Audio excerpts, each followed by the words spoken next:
우리는 지금 고난주간을 보내고 있습니다. 예수님께서 우리 죄를 대신 지시고 가진 고난을 당하시다가 십자가를 당하신 고난주간입니다. 십자가에서 죽으신 예수님께서는 태어나실 때에도 생명의 위협을 느끼셨습니다. 예수님 출생 당시의 분위기는 어땠을까요? 예수님이 출생하실 때의 분위기가 아주 삼엄했습니다. 이러한 분위기는 메시아에 대한 그릇된 지식에서 출발했습니다. 예수님의 출생 사건은 신약에서 첫 번째로 다루는 아주 중요한 사건입니다. 오늘 본문은 주로 성탄절에 많이 들어본 말씀인데요. 오늘은 그런 배경을 참고로 해서 그들은 어떤 사람이었나? 그때는 어떤 시절이었나? 함께 살펴보며 은혜를 나누도록 하겠습니다. 어떤 이유로 마태복음에서 예수 탄생을 다루고 있을까요? 그 이유는 바로 선지자들의 예언 성취라는 연장선에서 예수 그리스도의 출생을 말씀하고 있습니다. 당시 유대 사람들은 메시아가 오면 로마의 통치를 받고 있던 유대를 해방시켜줄 왕으로 알았습니다. 분봉왕이던 헤롯 왕은 예수님을 정치적인 대적으로 생각했습니다. 마태는 이렇게 잘못된 메시아 사상을 가진 백성들에게 진정한 복음을 전하고자 했습니다. 그러기에 예수님이 왕이라고 증거하는 마태의 신앙은 아주 특별합니다. 그런 의미에서 먼저 마태를 알고 나면 복음을 이해하는데 아주 큰 도움이 될 것입니다. 잘못된 메시아 사상을 고치려 했던 마태의 시각을 가지고 마태복음을 보아야 합니다. 마태복음에 나타난 특징을 살펴보면 선지자로 하신 말씀을 이루려 하심이니라, 이러한 표현을 13번이나 사용했습니다. 다른 복음에서는 없는 표현입니다. 이처럼 구약의 예언과 예수님의 행적을 밀접하게 연결시키고 있다는 말입니다. 아울러 예수의 출생 사역에 이르기까지 구약의 말씀을 129번이나 사용했습니다. 구약의 말씀을 믿는 자라면 예수가 약속된 메시아임을 믿게 만든 것입니다. 메시아와 관련된 유대주의의 오류를 깨뜨리고 있습니다. 대부분의 유대인들은 구약에 예언된 메시아를 기다리면서도 예수님을 정치적인 메시아, 현실적인 메시아로 오해했습니다. 또한 예수님이 탄생한 베들레헴은 그렇다면 어떤 곳일까요? 베들레헴의 원뜻을 보면 아주 좋은 의미가 있습니다. 바이트레헴, 두 개의 단어가 합쳐져서 떡집이 됩니다. 떡이 있는 집, 영생하도록 솟아나는 양식이 있는 집이라는 뜻입니다. 우리는 구약성경 룻기를 통해서 베들레헴을 알 수 있습니다. 베들레헴을 떠난 나오미가 모압 땅에서 남편과 그의 두 아들을 잃었습니다. 그녀는 처량한 신세가 되어 슬픔에 잠겼습니다. 나오미는 베들레헴에서 예배를 드리며 살았습니다. 그런데 흉년을 만나자 양식을 찾아 베들레헴을 떠났던 것입니다. 그 가족이 정착한 곳은 모압 땅입니다. 거기는 우상의 땅이기에 예배를 잃어버렸습니다. 그들은 이렇게 더 중요한 것을 잃고 말았습니다. 또한 남편과 아들도 잃었습니다. 모압은 우상과 죽음의 땅이요, 베들레헴은 하나님이 주신 예배와 생명의 땅이었습니다. 어느 날 고향 땅 베들레헴으로부터 소식이 들려왔습니다. 하나님의 은혜가 임했다는 소식입니다. 베들레헴에 풍년을 주신 것입니다. 그러자 나오미는 하나님의 은혜가 임했다는 기쁜 소식을 듣고 베들레헴으로 떠납니다. 베들레헴에 도착한 그들은 하나님의 복을 받습니다. 예배를 회복했습니다. 베들레헴은 생명과 축복의 땅이기 때문입니다. 이렇게 은혜의 땅 베들레헴에 메시아가 탄생했습니다. 그런데요, 예수님 당시 유대는 어땠을까요? 마태복음 2장 16절에 보면 유대의 분봉왕인 헤롯 왕은 명령하기를 2살 아래의 사내 아이를 모두 죽이라고 말합니다. 그래서 요셉은 나귀와 어머니를 데리고 그곳을 피하여 애굽으로 떠났습니다. 당시 삼엄한 유대 분위기를 연상할 수 있습니다. 이와 같은 때 베들레헴에 예수님이 출생하신 것입니다. 그러니까 유대 땅에 두 왕이 존재하게 됐습니다. 사랑하는 성도 여러분, 세상은 어둠과 사탄의 세력이 늘 토사리고 있음을 알아야 합니다. 그리스도인은 사탄의 무리와 싸움터에 서 있는 씨름 선수와 같습니다.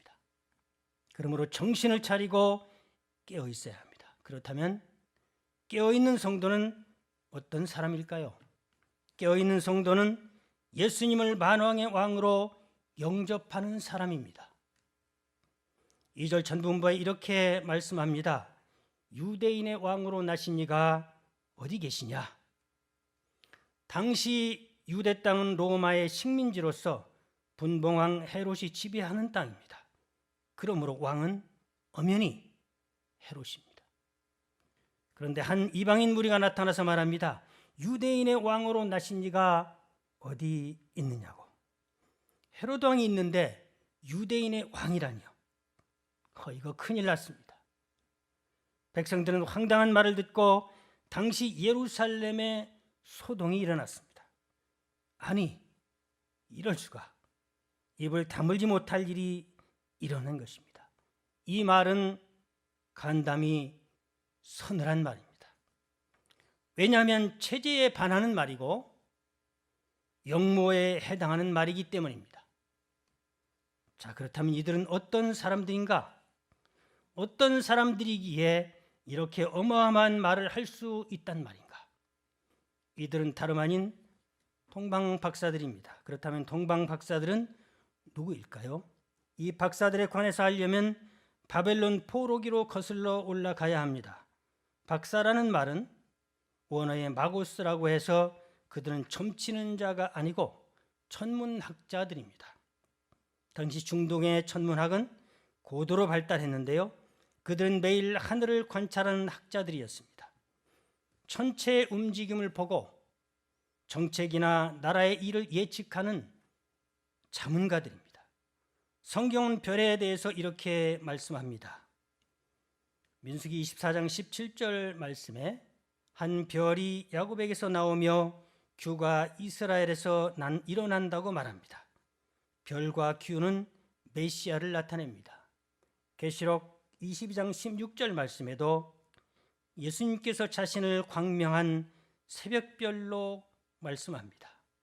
이렇게 민수기나 계시록에서 별은 그리스도를 나타냅니다. 그렇다면 어떻게 동방 박사들이 별을 보고 예수님을 유대인의 왕이라고 영접할 수 있었으며 사선을 넘어서 유대까지 왔을까요? 그들에게는 하나님을 아는 지식이 있었던 것입니다. 어떻게 알았을까요? 과거 하나님을 거역한 백성들이 끌려갔던 땅 바벨론에 복음의 씨앗이 떨어졌던 것입니다. 그때 목숨 걸고 하나님을 믿었던 백성들이 있었습니다. 그들 가운데 하나님을 아는 지식과 믿음이 구전으로 전해진 것입니다. 특히 그 가운데 믿음의 사람, 우리가 잘 아는 다니엘이 있었습니다. 다니엘은 귀환하지 않고 페르시아에서 복음의 씨앗이 되었습니다. 특히 정치, 학술, 행정, 종교에는 큰 별로 빛을 발했던 것입니다. 우리가 아는 것처럼 다니엘은 철저하게 훈련받은 사람입니다. 다니엘은 15세 정도에 바벨론에 끌려갔지만 이미 13세에 유대 전통에 따라서 성인식을 끝냈습니다. 성인식에는 율법과 기도 훈련을 철저하게 받습니다. 그는 이국 땅에서 바벨론의 문화와 특별한 신앙 훈련을 통해서 하늘의 미랄이 될 수 있었습니다. 동방 박사들은 이렇게 유대인들이 목숨 걸고 지켰던 율법을 배웠습니다. 언젠가 상천하지의 하나님이 보내시는 메시아가 올 것이라고, 그리고 간절한 마음으로 유대인의 왕 메시아를 기다렸습니다. 그날 밤 동방 박사들에게 나타난 별은 그들을 흥분하게 했습니다. 그 별은 하나님의 거부할 수 없는 계시가 되어서 그들을 인도했습니다. 본들 2절 말씀에 보신 것처럼 유대인의 왕으로 나신 이가 어디 계시냐? 이 말씀을 보십시오. 마치 본 것처럼 확신과 믿음에 찬 선언입니다. 이미 예수님이 태어났음을 알고 있는 것처럼 말하고 있습니다. 그들의 말은 예수님의 출생을 확신하는 표현입니다. 박사들은 이 왕이 특별한 왕이라고 믿었습니다. 그렇지 않으면 경배하러 오지도 않았을 것이기 때문입니다. 여기서 메시아에 대한 명칭을 살펴보면 다윗의 자손이 유대인에게 메시아를 지칭하는 표현이었습니다. 이방인에게는 유대인의 왕이 메시아를 지칭하는 표현인 것입니다. 그러기에 그들은 유대인의 왕을 메시아라고 믿고 경배하기 위해서 먼 길을 찾아왔습니다. 이처럼 동방 박사들은 예수 그리스도를 그들의 영적인 왕으로 영접했습니다. 그러나 당시 대제사장과 서기관들은 메시아가 태어난 장소를 알았지만 영접하지는 않았습니다. 마태복음 2장 4절로 6절 말씀을 우리 함께 합독하겠습니다. 시작. 왕이 모든 대제사장과 백성의 서기관들을 모아 그리스도가 어디서 나겠느냐 물으니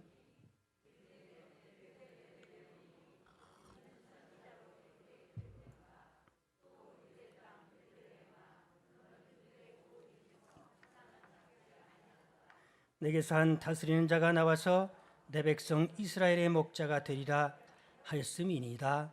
아멘. 대제사장은 온 백성들을 대신해서 지성소에 들어가 하나님을 만나는 하나님의 종입니다. 서기관들은 하나님의 말씀을 공부하고 연구하는 학자들입니다. 택함받은 하나님의 종과 학자들은 메시아를 알았으나 믿지는 않았습니다. 얼마나 한심한 노릇입니까? 그러므로 우리가 자만해서는 안 됩니다. 특별한 은혜를 받은 성직자요 학자가 되면은 무엇한다는 말입니까? 여기서 중요한 것은 알면서도 자리를 떠났지 않았다는 것입니다. 하나님께서는 그들을 선택해서 2000년 동안 사랑했지만 대제사장과 서기관들은 세상 왕의 자문에 만족하고 있었습니다. 그래서 그들은 그 자리를 연연해서 떠나지를 못했습니다. 그렇게 그들은 무감각한 종교인이 되고 말았습니다. 사순절을 지나면서 우리의 모습을 살펴보시기 바랍니다. 대제사장이나 서기관들처럼 우리가 잘못 가고 있는 줄은 알지만 그 자리를 떠나지 못하고 있는 것은 아닌지요. 성경을 많이 읽고 많은 말씀을 알아도 실천하지 않는다면 우리도 종교인이 되고 마는 것입니다. 예수님을 왕으로 모신다는 말은 왕 대신 예수님의 인도를 받는다는 것을 말합니다. 우리가 무엇을 왕으로 여기느냐 하는 것은 그렇기 때문에 아주 중요한 말씀입니다. 현대에는 사람들이 왕으로 여기는 것들이 아주 많습니다. 건강관리가 중요합니다. 그래서 건강이 왕이 돼서 건강관리 이외에는 모든 것을 이 손으로 미루지는 않는지요. 이처럼 어떤 분은 공부가, 직장이, 여가생활이, 주택이, 돈 버는 일이 왕이 되기도 합니다. 진 에드워드 목사님의 새 왕 이야기라는 책에 보면 사울, 다윗, 압살롬 세 왕의 이야기가 나옵니다. 이 책에서 사무엘 선지자가 다윗을 왕으로 기름 부을 때 모습을 이렇게 쓰고 있습니다. 그날은 굉장한 날이었습니다. 하지만 이런 엄청난 기름 부음의 사건이 이 젊은이를 왕위로 인도하는 것이 아니라 10년간의 지옥 같은 고통의 날로 이끌었다면 얼마나 기이한 일입니까? 그날은 다윗이 왕위에 앉는 날이 아니라 바로 깨어짐의 학교에 입학한 날이 되었습니다. 다윗은 깨어짐의 학교에서 10년간 철저하게 훈련을 받고 하나님을 왕으로 모시고 나서 비로소 성군이 되었습니다. 우리들이 같은 교회, 같은 성도처럼 보이지만 세상 왕을 마음에 모신 사람은 세상 왕을 따르는 사람이고, 만왕의 왕 대신 예수님을 모신 사람은 먼저 예배의 자리로 나아가는 줄로 믿습니다. 이처럼 깨어있는 성도는 어떠한 경우에도 예배를 포기하지 않는 사람입니다. 본문 2절 뒷부분을 보면 유대인의 왕에게 경배하러 왔노라 말씀합니다. 이 경배하다에 사용된 그리스어는 프로스키네오인데요, 이 말은 무릎을 꿇고 신에게 예배하다라는 의미입니다. 이 단어는 요한복음 4장 24절에도 하나님께 예배하다에 똑같이 사용됐습니다. 4장 24절 말씀 우리가 잘 아시지만 한번 합독하겠습니다. 시작. 하나님은 영이시니 예배하는 자가 영과 진리로 예배할지니라. 아멘. 프로스키네오의 이러한 용법을 감안할 때 동방 박사들은 떠날 때부터 메시아가 세상을 다스릴 왕이라고 믿었습니다. 그래서 왕 대신 예수님께 예배드리기 위해서 떠난 것입니다. 그렇다면 동방은 어디일까요? 이란의 북쪽 지방에서 발전한 파르티아 제국이라고 말합니다. 파르티아는 바벨론, 페르시아, 헬라에 이어서 발생한 나라입니다. 헬라의 알렉산더가 죽은 후에 셀루코스 제국이 들어서는데요, 이 셀루코스 제국의 동북부에서 발생한 나라가 파르티아 제국입니다. 지도에 보시는 것처럼 지금의 이란을 전부, 이라크를 또 주변국을 다 통칭하는 제국이 됐습니다. 동방 박사들은 이 파르티아 제국에서 온 사람들입니다. 그들은 구전을 통해서 BC 600년 다니엘과 유대인들이 가졌던 하나님 중심의 유일신앙을 전수받은 사람들입니다. 파르티아에서 유대 땅까지는 2,500여 킬로 된다고 합니다. 약 6,000킬로입니다. 11절에 보면 그들은 예배하기 위해서 황금과 유향과 몰약을 준비해서 보배압에 챙겨서 떠났습니다. 마치 아브라함이 하나님의 부름을 받고 고향을 떠난 것과 같습니다. 아브라함도 하나님의 계시를 받고 말씀을 따라 고향을 떠났거든요. 그러므로 동방 박사들은 우연하게 떠난 것이 아닙니다. 다니엘의 신앙과 세계관이 박사들에게 전해진 것입니다. 이 길은 메시아 탄생에 관한 확신 없이는 떠날 수 없는 길입니다. 기약 없는 여행길이지만 그들은 흥분과 설렘 가운데 6천여 길을 출발했습니다. 왜냐하면 말씀의 성취를 확인하는 여행이었기 때문입니다. 그러나 그 길은 험난한 길이었습니다.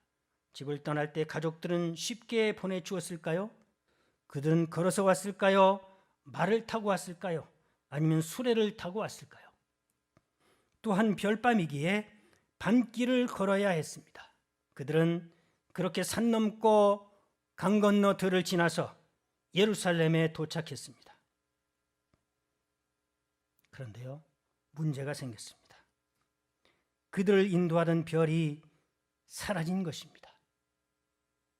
당황스러운 일이 발생한 것입니다. 바로 캄캄한 밤이 그들의 앞길을 막았습니다. 길을 잃고 말았습니다.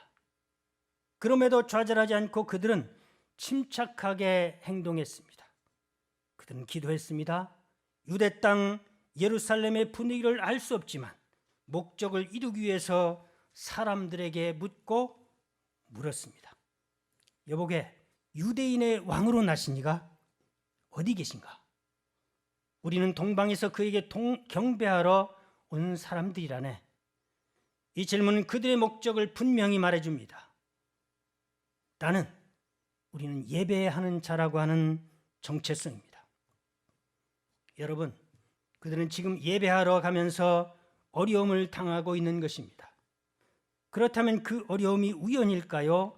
필연일까요? 여러분들은 어떻게 생각하십니까? 그들은 지금 예배하러 가면서 이러한 어려움을 당하면서 생각했을 것입니다. 그러나 하나님께서는 메시아가 탄생한 것을 정확하게 알려줍니다. 그것도 말씀을 통해서 말이죠. 당시 매너리즘에 빠진 종교인들의 입을 통해서 알려줍니다. 이것은 언약의 하나님, 다시 한번 상기시켜 주는 말씀입니다. 이처럼 하나님께서는 영적으로 어둡고 정치적으로 위험한 가운데도 예배자들이 가는 길을 안내하고 계십니다. 마침내 박사들은 베들레헴에 출생하신 예수께 엎드려 경배합니다. 보배합을 열어서 황금과 유향과 몰약을 드렸습니다. 그들은 얼마나 행복했을까요? 다함없는 영광을 하나님께, 예수님께 드렸을 것입니다. 머나먼 타향에서 찾아온 신실한 동방 박사들을 통하여 영광을 받으셨습니다. 그런데요, 이들만 기쁜 것이 아닙니다. 보고 계신 하나님은 얼마나 기뻐하셨을까요? 왜냐하면 그동안 유대 백성들이 타락하여 예배가 실종됐기 때문입니다. 바벨론 포로 귀환 이후에 선지자들은 타락한 예배의 실상을 알려줍니다. 말라기 1장 7절 14절 말씀입니다. 너희가 하나님의 여호와의 식탁을 경멸히 여기고 더러운 떡을 제단에 드렸으며 눈먼 희생 제물과 훔친 물건을 가져왔고 저는 것과 병든 제물을 가져왔다고 말씀합니다. 당시 제사장과 백성들의 불신앙, 그들의 죄악을 여실히 자세히 낱낱이 말씀해 줍니다. 그들은 BC 444년 마지막으로 느헤미야의 인도를 따라서 귀환했을 때 뜨거웠습니다. 그들은 주님 뛰면서 울면서 하나님 앞에 초막절을 보냈습니다. 그로부터 불과 20년이 지나자 은혜를 망각하고 하나님을 떠났습니다. 온 백성들이 타락한 것입니다. 여러분, 이렇게 사람은 자주 조석간에 변합니다. 선지자들의 간절한 부르짖음에도 백성들은 회개하지를 않았습니다. 그러자 하나님께서는 다시는 그들을 찾아주시지 않았습니다. 그들은 다시 한번 바벨론과 같은 황량한 광야에 버려졌습니다. 아니, 훈련을 시켰습니다. 기억하고 싶지 않은 잃어버린 400년. 아가서 8장 6절을 우리 합독하시겠습니다. 시작. 너는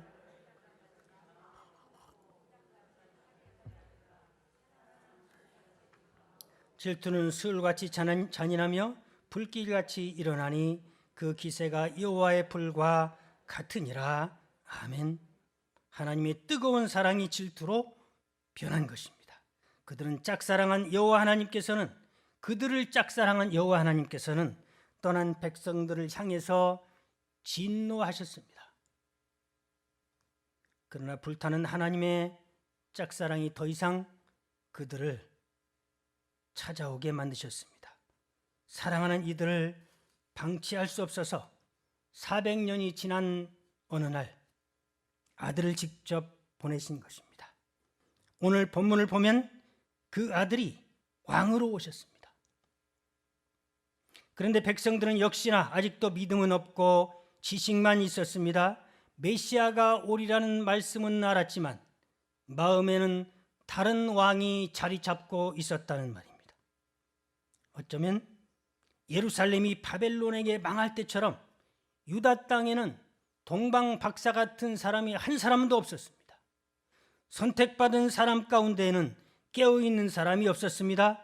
종교 지도자들은 한결같이 타락했고 어둠 가운데 헤맸습니다. 다만 메시아를 간절하게 바라던 이방인들이 영접했습니다. 깨어있는 자가 천리길을 찾아와 예배를 드린 것입니다. 여호와 하나님이 얼마나 기뻤을까요? 그들이 얼마나 사랑스러울까요? 이러한 모습은 복음이 이방에게 활짝 열린 것을 우리에게 보여줍니다. 동방 박사들의 믿음은 하나님의 기쁨이 됐습니다. 사랑하는 성도 여러분, 예배는 이런 것입니다.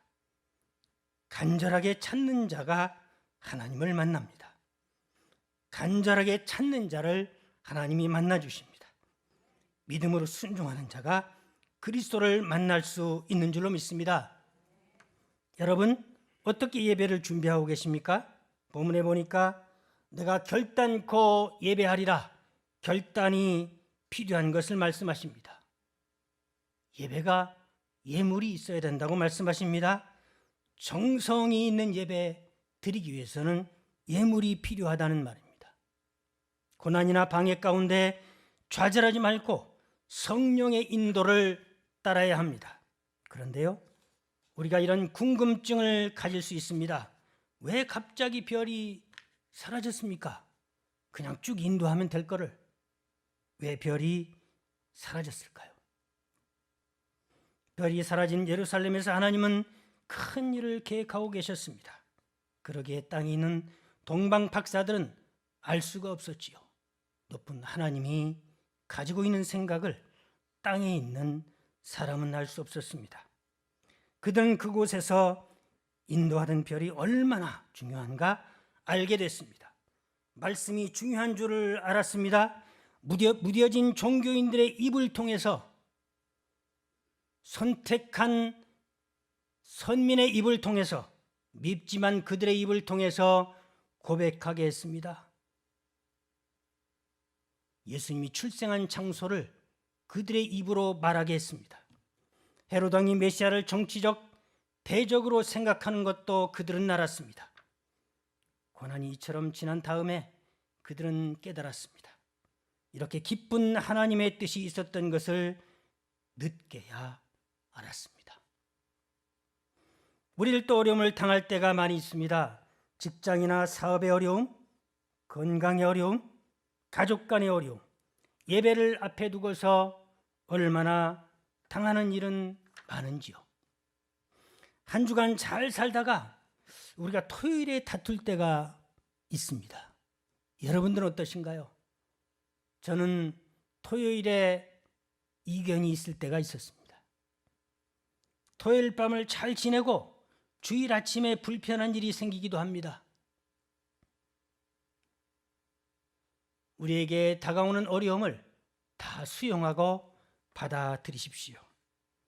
그러나 예배가 흔들려서는 안 됩니다. 예배는 삶의 목적입니다. 예배는 절대로 방해받아서도 안 됩니다. 예배가 곧 삶이 되어야 하는 줄로 믿습니다. 세 번째로 깨어있는 자는 하나님의 인도를 받는 사람입니다. 본문 2장 12절 말씀입니다. 우리 함께 합독하시겠습니다. 시작. 그들은 꿈에 헤롯에게로 돌아가지 말라 지시하심을 받아 다른 길로 고국에 돌아가니라. 헤롯의 말대로 한다면 경배한 박사들은 헤롯 왕에게 가서 메시아의 출생 장소를 알려주어야 했습니다. 그러나 하나님께서는 헤롯에게 가지 말고 다른 길로 가라고 말했습니다. 그가 예수님이 출생한 장소를 알게 되면 위험하기 때문입니다. 그러기에 하나님께서 직접 내려오셨습니다. 다급한 이유가 13절에 잘 나타납니다. 그들이 떠난 후에 하나님이 요셉에게 말씀하시기를 지금 헤롯이 아기를 찾아서 죽이려 한다. 빨리 일어나서 아기와 어머니를 데리고 애굽으로 피해라. 요셉에게 하나님은 말씀하십니다. 다급하게 말씀하셨습니다. 사랑하는 여러분, 사악한 무리들로부터 아기를 하나님이 보호하시고자 했던 것처럼 헤롯 왕과 대제사장 서기관들은 악을 도모하는 관계였던 것입니다. 이런 사실은 3년 후 예수님을 고소할 때 그들이 동업자였습니다. 그런 거로 하나님은 다급했습니다. 순진한 박사들에게 급하게 내려오신 것입니다. 그들에게 단단히 말합니다. 헤롯을 피해서 그곳으로 가지 말고 다른 길로 돌아가라. 지도를 보시면 이해가 빠를 것 같습니다. 박사들은 어느 한쪽을 선택해야 하는 상황이 됐습니다. 그러나 그들은 망설이지 않고 즉시 하나님의 말씀을 따랐습니다. 주저하지 않았습니다. 지도를 보시면 가운데 사해 바다가 있습니다. 사해 바다의 오른쪽을 보시면 예루살렘 아래에 베들레헴이 있습니다. 박사들이 되돌아간 다른 길은 사해 북쪽으로 넘어서 갔거나 남단의 길로 갔을 텐데요. 이 길은 아주 먼 길입니다. 예루살렘이 베들레헴보다 북쪽에 위치해 있으므로 헤롯을 확실히 피하기 위해서였다면 박사들은 사해 남단의 길로 갔을 것입니다. 가나안 땅을 최대한 빨리 빠져나가기 위해서라면 사해 북단으로 갔을 것입니다. 이처럼 동방 박사들은 정치적인 왕 헤롯의 명령을 따르지 않고 천지의 주제이신 하나님의 명령을 따랐습니다. 이거 쉽지 않습니다. 당시의 왕입니다. 그것은 그들이 경배한 아기 예수가 분명히 메시아라는 사실을 확신했기 때문입니다. 사랑하는 성도 여러분, 우리는 고난주간을 보내고 있습니다. 예수님은 우리 죄를 속하기 위해서 십자가에서 죽으셨습니다. 마태복음 26장 57절에 보시면은 대제사장과 서기관들이 예수님을 죽이려고 증거를 찾았다고 말씀하십니다. 이들은 예수님이 출생할 때부터 죽이려고 했던 사람입니다. 3년 내내 트집을 잡았던 사람입니다. 사탄의 세력에 붙들린 자들이고 사탄의 종입니다. 겉으로는 대제사장이고 율법학자들이요 종교 지도자들이었지만 이들은 예수님을 등지게 하고 세상으로 인도하는 자들입니다. 이만큼 세상은 어둠의 세력이 우는 사자와 같이 도사리고 있습니다. 사탄은 어둠과 같이 역사합니다.